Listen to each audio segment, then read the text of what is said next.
Еве на назад, почитувани, како што најавивме рано наутро, кажавме кои ќе ни бидат гости, така што верувам дека ќе не следите до самиот крај, затоа што имаме многу прашања кои што треба да им ги поставиме и затоа се надевам дека внимателно ќе слушате. Веднаш до мене од мојата десна страна доктор Димче Марковски, специјалист по оториноларингологија. Добре ни дојдовте во студиово, не сте биле неколку години ако не се лажам. Ете денеска ви благодариме што дојдовте време да бидете со нас и со нашите гледачи. Благодарам и јас на љубезната покана. Секогаш е чест и привилегија да се присуствува на ваква емисија и да ги споделиме некои наши искуства, да размениме на некои прашања, да одговориме, да ги доближиме до јавноста. Така да видиме. Така. Имаме двајца доктори денеска, верувам и како ќе добиеме добри одговори. Веднаш до вас доктор Данило Нонкуловски од Универзитетската клиника за детски болести, со кој што ќе зборуваме меѓу другото малку повеќе и за она што се одбележува денеска, 26 март, светски ден на епилепсија. Добро утро и добре ни дојдовте и вие. Добро утро и од мене. Ви благодарам за поканата. Пред една година на овој ден исто така тука во студиото зборувавме на таа тема. Па ќе видиме дали мрднале некои работи од минатата година до тогаш. И веднаш до вас Ненад Вржалски, кој што е познат во јавноста како музичар, но денеска Ненад ни доаѓа во една друга улога, како поддршка за Кочани, за семејствата во Кочани, за настраданите.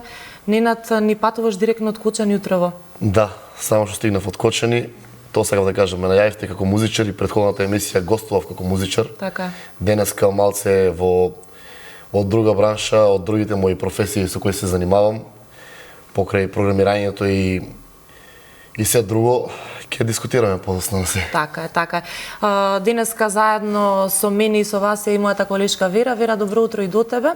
Ти благодарам, Милина. Секако добро утро за тебе, за нашите гости. Почитувани, ве поздравувам и секако ве поканам да останете со нас, да го проследите разговорот кој што ќе го имаме со нашите гости во студио. Слушавте дека имаме одлични доктори со кои што ќе позборуваме сето она кое што тие го работат во својата професија, а за жал ќе позборуваме и за она кое што Ненад овие денови го прави со Супорт Кочани. Милина. Така е, да. Ќе објасниме за сета таа иницијатива за кратко време, како течат работите и така натаму. Ќе погледнеме едно видео малку подоцна, но најпрво би сакала доктор Марковски да го прашам, иако со вас кога се договаравме пред да се случи несреќата во Кочани, разговаравме за други теми кои што верувам дека ќе имаме време да ги отвориме, но мислам дека сега малку повеќе треба да зборуваме за она што е во ваш домен, а сме сведоци на луѓе кои што за среќа преживеа и кажуваат дека спасувале луѓе, влегувале и по неколку пати. Еве го имаме конкретно младиот Јован, 19 години, кој што успел да спаси 21 дете, ако не се лажам. Тој споделува искуство дека се намокрил цел, ставил мокра крпа на глава, на овој дел од лицето, носот и устата. Но дали и покрај тоа може да има некои последици во однос на вдишување на тој отровен газ? Благодарам, Милина. Пред се адмирации за Јован и за подвигот што го направи, хероизам кој сите нас не ги топли срцата. Моје размислување... Не потсети на човечност. Да, баш. А само 19 години има детето.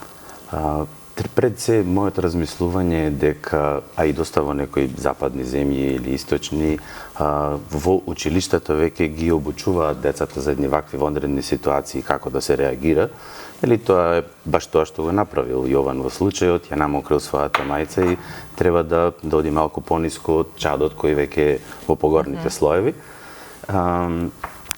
За жал не може ништо конкретно да се каже какви ќе бидат последиците на оваа етапа, но досегашниот опит, искуство ни кажало дека после неколку месеци до година може да има некои промени во дишниот систем, дишникот, главниот, трахеата, може да се случуваат проблеми со белодробните крила. Како обструкции? Како обструкции, некогаш од топлиот воздух се формира едно сврсно ткиво, ние му викаме фиброзно ткиво, и тоа не може секогаш со медикаменти да се реагира, некогаш е потребни некои инвазивни процедури. Сега во текот на денешницата имаме доста развиена медицина и технологија, така да тоа може да биде и помини инвазивно ендоскопски нели Да се следи. преку главните патишта, преку носот, преку устата да се влези. Прво детектираме, нели дијагностицираме и потоа веќе размислуваме план терапија како тоа би го пребродили. Некогаш лекарствата ни помагаат во тоа, но рано е да се зборува и времето ќе покаже, треба да бидат наредовни контроли. Подобро е да се спречи, него да се лечи. Да, имаш и апели веднаш, нели, за тие кои што биле во близина, кои што биле во допир со чадот, со пожарот, нели, да одат на преглед. Иако не се хоспитализирани? Да, иако не чувствуваат можеби во моментот, но да се проверат. Секои промени кои ќе ги забележат и не им се секојдневни и се нови, најдобро да се консултираат. Дали било тоа соодветно на примерно здравствено ниво со матичниот лекар, и потоа да биде насочен ко соодветен специјалист. Човечноста во случајот, мислам, беше проследена од сите здравствени установи во нашава држава, која беше, нели, за поздрав позитивно, освен државните и приватните клиники соодветно одговорија. Така да тоа не враќа пак на дека се уште има човечно, се уште има топлина во луѓето. И тоа е таа надеж која треба да ни даде. Точно, се согласувам, да. Така. За понатаму.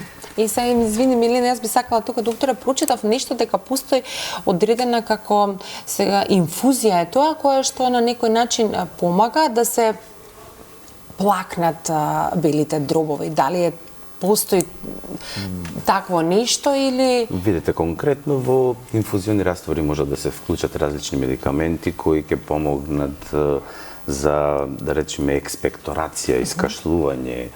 За да тој чад излезе, тоа ми беше муабетот. Друго има и интервенции кои се пак мини-инвазивни, како лаважа на дишното стебло, на лицоа се влегува со бронхоскоп, има флексибилни, па тоа се промива едновремено и се аспирира. Дали тоа тука се прави кај нас?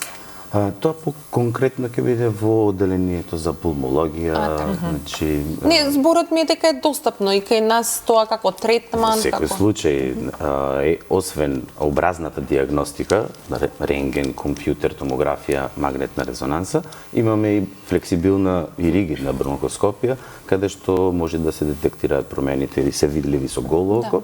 Некаде може да се земе нешто каде е сомнително и биопсија, или мало парченце од тоа ткиво, но тука можеме да испираме со директно во белите дробови. Така, зборот ми беше затоа што доста од пациентите се испратени надвор, но не затоа што немаме ние тука кадар и немаме соодветни третмани за таа проблематика, тука едноставно оваа несреќа многу огромен број на пациенти имаше каде што едноставно не можеше на еден оддел каде да се сместат. Веројатно тоа беше заради да им се насочи целото потребно внимание адекватно и мислам дека доста добро се изменаџира целата ситуација, во секој случај за поздравување.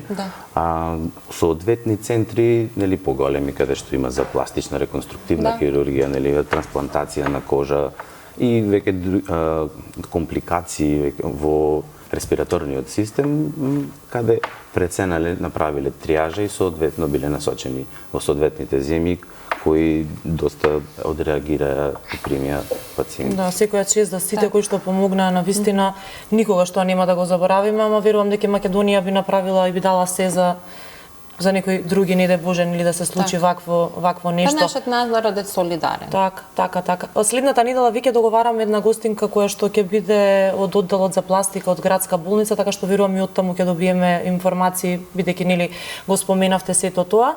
Во продолжение Верче да видиме со Ненад, верувам дека е приплавен со информации, не знам дали е спиен на како што треба Ненад. Од сето тоа што гледа и слуша. Славо спиење последниве скоро 2 недели. Некако на почетокот бевме сите во шок, во хаос, се трудевме да помагаме на најразлични начини од информации кои што стигнуваа до нас, некои потреби.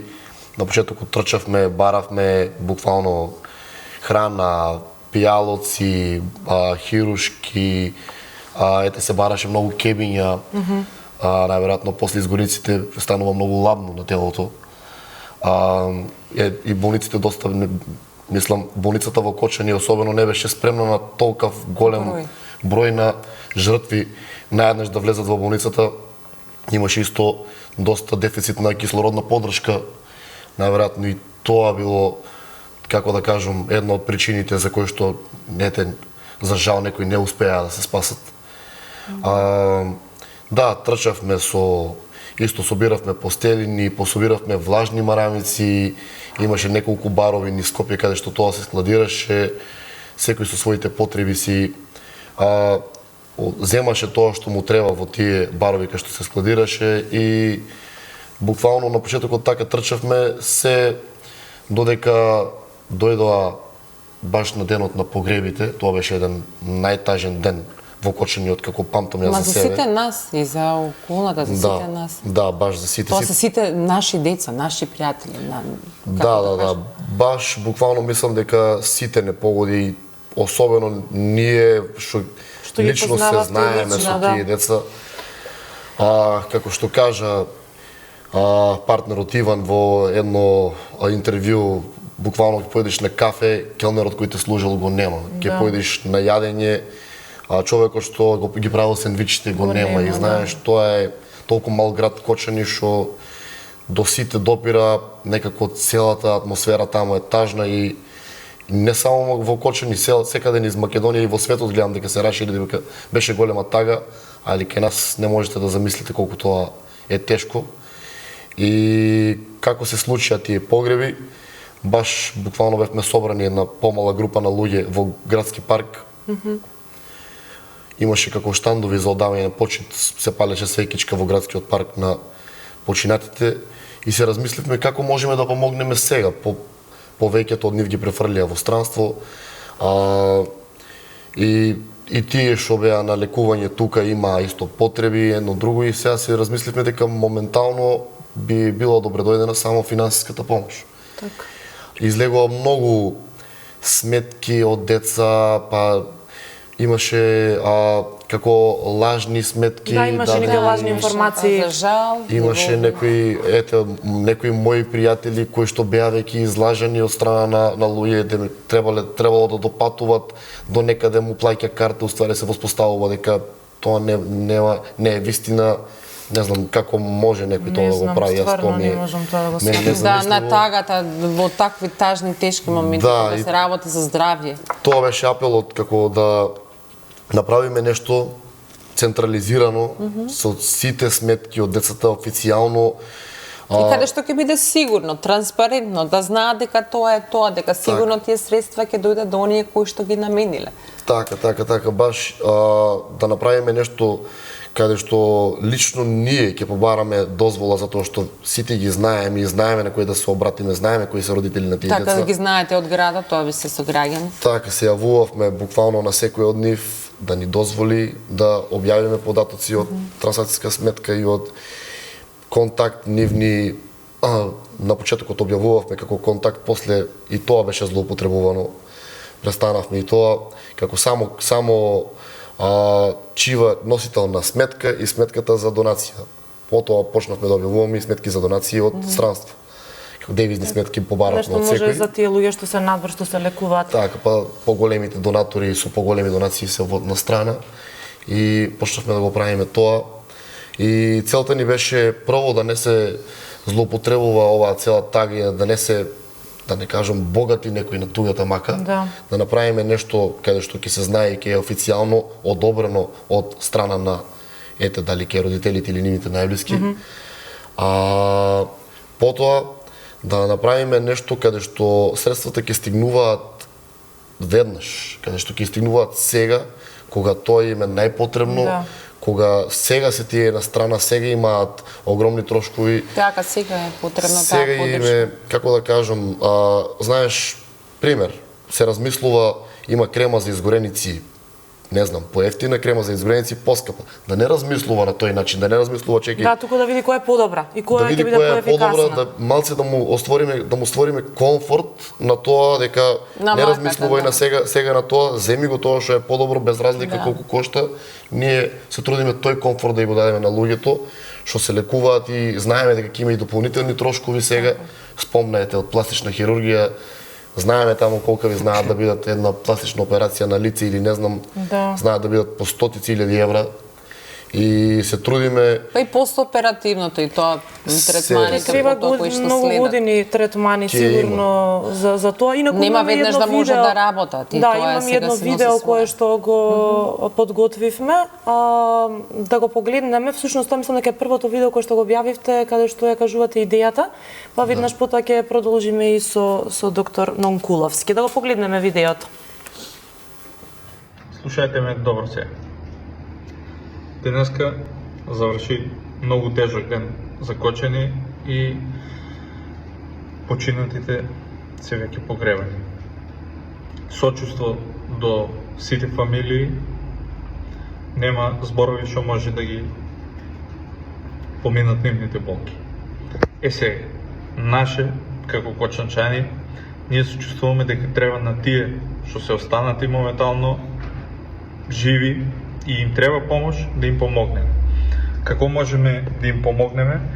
Собравме се сега моментално тука, канцеларијата, и ќе биде отворена канцеларијата наредниот месец и волонтери повикувам кои сакаат Кочани да помогнат. Кој проблем го адресираме и која работа ја адресираме. Значи, моментално има огромен проблем, а никоја институција не помага. Проблемот е што на луѓето не им стигнуваат средства.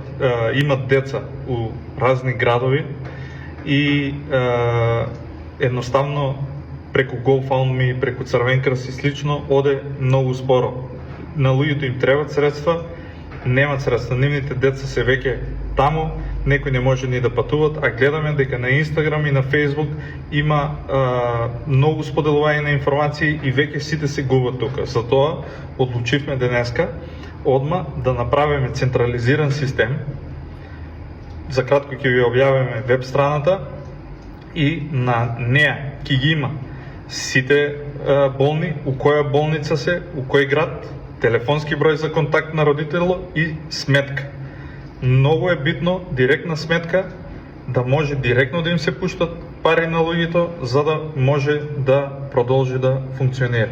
Ненад ќе ви каже се уште неколку работи за системот, Дарко у позадина го праве и очекуваме дека за саат до 2 ќе успееме да го завршиме. supportkočani.mk. Сите кои што можете, отворете го вебсајтот и пробајте, и најмала помош е добредојдена. Значи, ќе стојат сметките посебно за секоја од жртвите. Ќе ве молам овие неколку саата да ми праќате колку што можете повеќе сметки од родителите на жртвите, за да можеме да ги споделиме на сајтот и да може секој директно да праќа помош на тие што им се највеќе потребно. Значи, треба да се наслонеме кон помош на тие кои што сега се борат за живот. Значи, да не дозволиме никој да го злоупотреба ово, да нема лажни сметки, да нема некој што ќе се збогатува на маката. Да, тоа е добра порака, да не се собираат пари на туѓа мака, како што кажав, мислам дека одлично си објаснивте. Ненад ќе продолжиме понатаму да зборуваме на оваа тема и до крајот на емисијата. Само да кажам. Так. Почетокот беше supportkočani.mk, сега е supportkočani.com. .com, да. Бидејќи ова е од вториот ден видеото, така. Ова беше првите 5 минути како почнавме да го креираме сајтот. Нашата идеја беше тоа. Потоа имавме некој проблем со домеинот со МК и го сменивме supportkočani.com. Само тоа да го кажам, пошто беше објавено видеото за гледачите ако сакаат да го отворат сајтот. Ако супер, може да го направат тоа. Инаку, ова не потресе сите и не знаеме кога ќе ни стивне тагата и дали ќе ни стивне никогаш, но полека стеќе мора некако да се, да се вратиме во нормала и да живееме, да работиме како што сме го правеле тоа порано. Ваквите трагедии за жал ќе останат запаметени, но остануваат тука и другите проблеми здравствени кои што ги имаат одредени луѓе, бидејќи кажав на почетокот 26 март, светски ден на епилепсија. Има луѓе кај нас кои што ја имаат оваа болест или состојба, како да ја наречам. Тоа е ваша специјалност, докторе. Може ли да ни кажете најпрво што е всушност епилепсија? Значи, денесниот ден е 26 март, тоа е Purple Day или Виолетов Day. Овој ден се слави од 2008 година и за во чест е на лицата кои имаат епилепсија. За прв пат ова идеја и дошло на девојчето, канаѓанката, тогаш имала 9 години, Касиди Меган, и на овој ден сакала да зборуваат само за епилепсија, за виолетовата боја и така натаму. Незино омилено цвеќе биле лавандото и тоа како виолетово, тоа добило инспирација за овој дел да го викаат Purple Day. Иначе, според Светската здравствена организација, денот на епилепсија е вториот петок од февруари, оваа година падна на 10 февруари и овогодинешното мото беше моето е патување со епилепсија. Значи, епилепсија е заболување на мозокот која се карактеризира со репетитивни конвулзии. Оваа дефиниција е создадена од страна на Интернационалната лига за борба на епилепсија, која е составена од доктори, невролози, детски, потоа од Сдружение на пациенти, од фармацевтски куќи и така натаму. Конвулзиите представуваат милива промена која настанува како резултат на неконтролирана мозочна активност во мозокот на нервните клетки или неврони, кои доведуваат до абнормални промени во мускулниот тонус и движења, понашањето, сензациите и засегањето на свеста. Значи, ова Кога се јавува најчесто возраст? Според јавувањето, таа се делуваат на епилепсија во доеначкиот период, тоа е до 1 година, епилепсија кај предшколска возраст, некаде од 1 до 5 години, епилепсија во школска возраст и епилепсија во адултен период.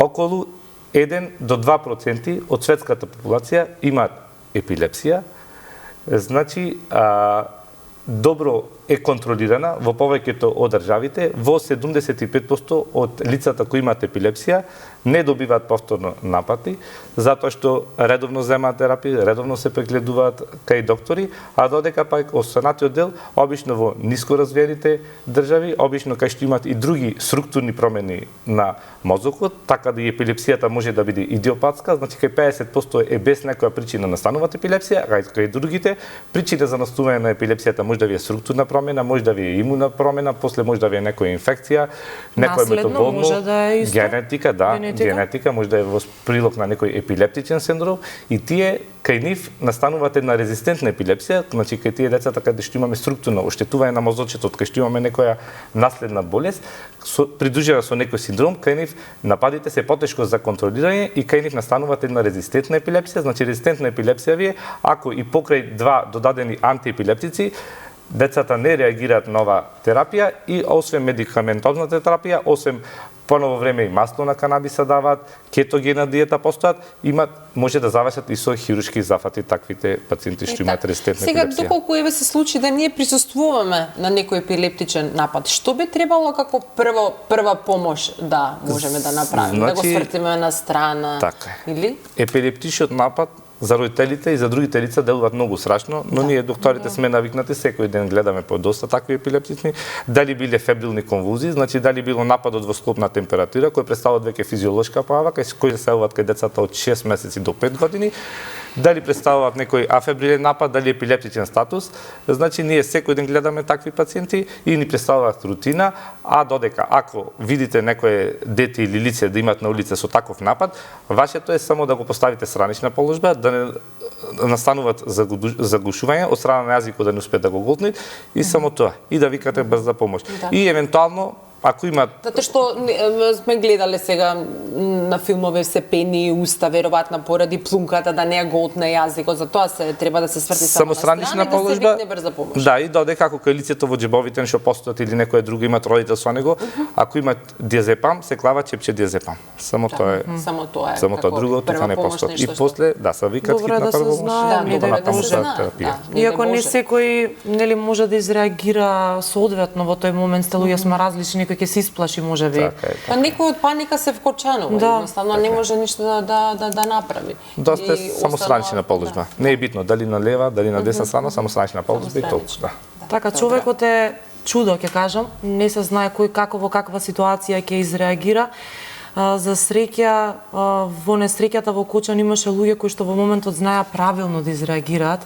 Ненад ќе се согласиш и ти го споменавме Јован, но има многу други, сега да не ги споменуваме сите имиња кои што биле толку свесни во моментот и толку храбри и толку добри, нели, да влезат, иако успеале да излезат прво па да се вратат да спасуваат, а некој можеби нели си сплашил, си заминал и така натаму, не е ништо за осуда. Се во тој момент е човечки.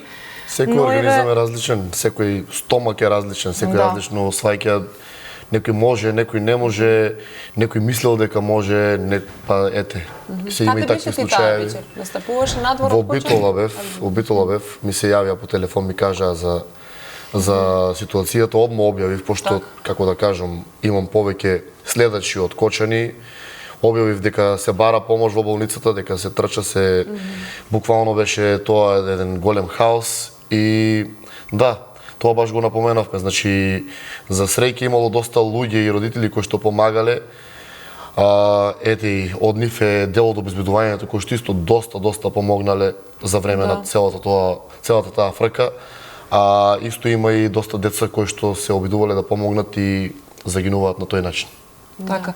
Имаш исто прашање околу тоа за донациите, нели, зошто се објавуваат посебно, па нели треба на една сметка и така натаму. Како се одлучивте тоа да биде, ако некој сака конкретно на едно семејство, можеби затоа што ги познава лично, или пак да подели на сите, како ви беше ли малку и така непријатно во тој момент, како вие да го одлучите сето тоа? Ние на најпрвен значи, тоа, како да кажам, како едно од најбитните точки, ние не сакаме никаков допир со средствата. Добро. Ние не сакаме да имаме контакт со тие пари, сакаме да си одат директно кај сметките на луѓето, без ние да имаме контакт. И се неколку пати ни убедуваа дека за да се распределуваат паралелно мора да отвориме некоја сметка каде што ќе се праќаат прво парите на таа сметка, па потоа ќе и некако имаше и таму доста контакт со средствата, со што ни тоа не го сакавме.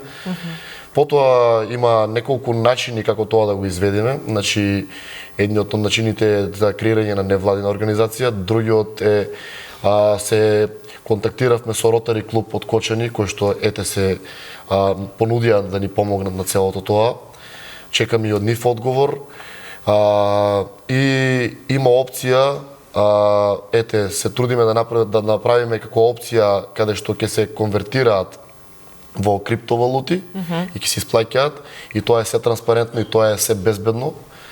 Да не навлегувам во таа опција, само ќе кажам дека стои како опција. Па мислам дека имавте објавено, ако некој се разбира малку повеќе во тоа, нели да дојде, бидејќи сега тоа може уште не е толку распространето кај нас, но има луѓе кои што се се занимаваат, луѓе дојдоа кај нас, луѓе од таа бранша, да кажам, кои што ни помогнаа како тоа целото да го изведеме.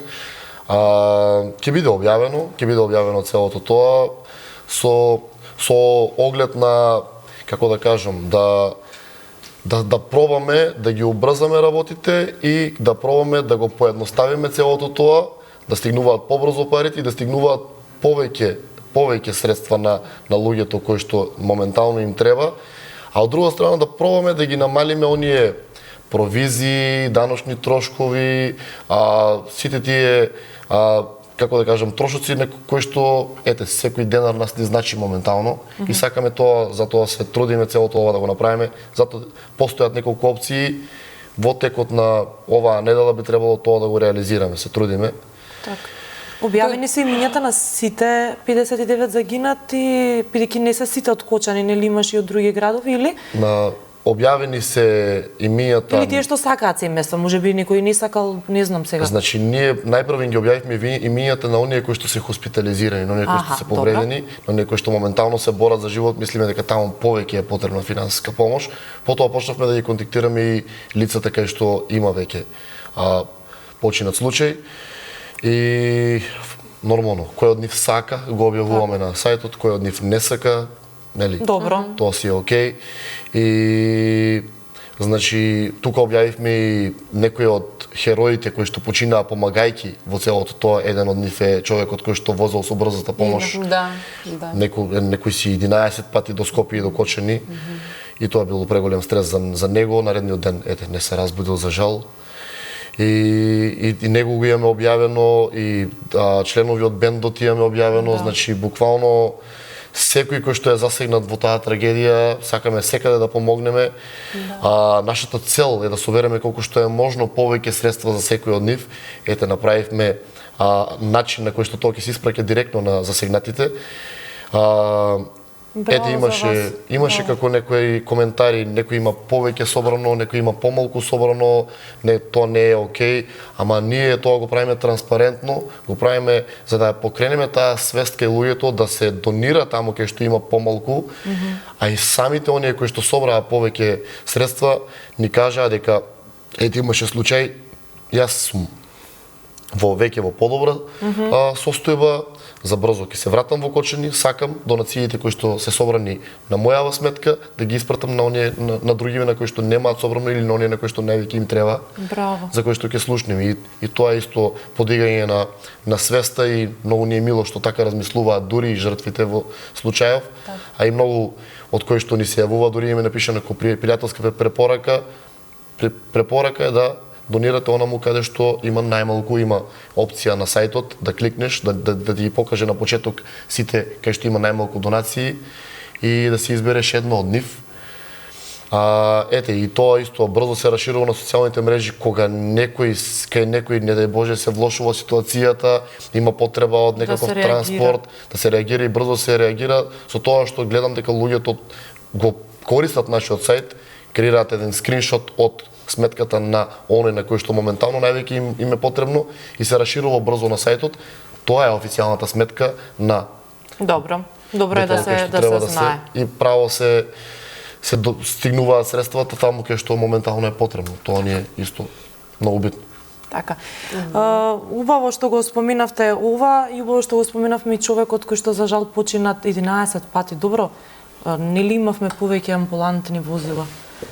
Нели имаше други луѓе? Град каде што тие амбулантни возила се помалку, па немаше кој да го замени, а тоа е се и негови сограѓани каде што сакаш да излезеш во пресрет и не ги броиш, не го сметаш времето, не гледаш колку пати си бил. Никој не го очекувал тоа нешто, али ево, сега значи треба да размислуваме и да очекуваме секаква работа да ни се случи. Ова не беше шамар, ова беше ќотек за сите нас. И значи треба да се размислува, значи да не дозволиме да се случи ништо такво слично повеќе никаде. Значи да бидеме спремни на секаков, дали ќе е пожар, дали ќе е друга незгода, да бидат спремни болниците, значи мораме да работиме на тоа се. Значи пред се и на превентивата. Да. Која што и претходно зборувавме со одредени наши гости кои што беа противпожарна заштита, каде што тука барем во Скопје, во училиштата, во одредени општини годишно барем 2 пати се прават тие некои вежби кои што траат 15 минути, а живот значат во одредени ситуации, како што ете и херојот Јован бил, тој на обука во Црвен крст посетувал, па така и знаел што во таква дадена ситуација да направи детето, секој честна храброст, бидејќи во таков момент, иако знаете што треба да направите, ви треба и дополнителна храброст да го направите тоа. Но зборот ми е и дека треба и во останатите градови да се практикува таа една противпожарна и за секоја елементарна непогода која што може да се случи, тука и земјотрес треба да знаете како како треба да постапите доколку има до поплава и така натаму сето она кое што треба. Така да треба да се размислиме секако да се вклучат тие, односно постоеле. Треба само да ги практикуваме. Поинтензивно да се практикуваат тие работи, поинтензивно да се практикува инспекција на секој објект. Не зборам само за дискотека, локал, зборам за секој стамбените згради. Сега има секаде инспекции. Да. Сега буквално се проверува. Да се прегледа се како е изградено, што е направено. Не знам, ќе почнам сега од хидранти, дали има хидранти, што има и за се било какви апарати што се за брза помош, мора да ги има во секој, дали ќе е тоа локал или ќе не знам школо или ќе е било каква не знам институција, мора да се прегледа тоа. Стандардите, прописите, протоколите мора да се почитуваат. Сега во Прилеп нешто беше затворено, ако не се лажам, затоа што немало значи не знам колку лиценци немало и колку документи немало, така што верувам дека не знам еве и вие докторите навистина треба да бидете подготвени и кога сте на работно место, нели да знаете кај за пациентите треба и за вас да се грижите, нели? Така е. треба да има едукативни програми пред се пред во училиштата, треба да има протоколи, како што споменавте, нели, концепт за евакуација, секој при вработување тој треба да го помени, да ја помени таа обука, конкретно во нашава клиника каде што работам, тоа беше дел од програмата при вработувањето. Би требало секаде да одиме кон превенирање, да одиме кон образување на децата пред се и на другото население, бидејќи, како што рековте, некој поминал обука во Црвен крст, да речеме при положување на возачки испит, но треба малку повеќе да се обрати. Треба да бидат задолжителни тие некои работи, бидејќи живот значат и за себе си прво, па и за останатите што можете да помогнете за општото добро. Најдобро да се почне од училиштата. Така. И понатаму тоа да се надоградува за во поголем степен и тоа да се разбери, да се усвои. И животот не само еднаш, нели? Точно, да се повторуваат, па нешто може ново ќе излезе во однос на тоа, нови истражувања, нови информации, нели не можеме да се ослониме на нешто што било пред 50 години, да речеме. Како беше како за Зиметрес да застанеме под каса од врата, па после беше дека не важи тоа, нешто друго дека треба да направиме. Блиску до столбовите, нели? или под училиштата, под масите и така. Да се заштити главата, да не се обеднаш трча по скалите, има тие некои правила кои што треба да се почитуваат. Ќе одиме сега со реклами, но по рекламите со вас зборуваме за настинки или грип, како да видиме што ни се случува ако ни тече носот. Со вас малку повеќе околу третманот во Македонија за лицата со епилепсија. Ненад ќе споделиме, верувам, уште некој искуство, но тоа ќе го направиме за отприлика 10 минути. Останете со нас.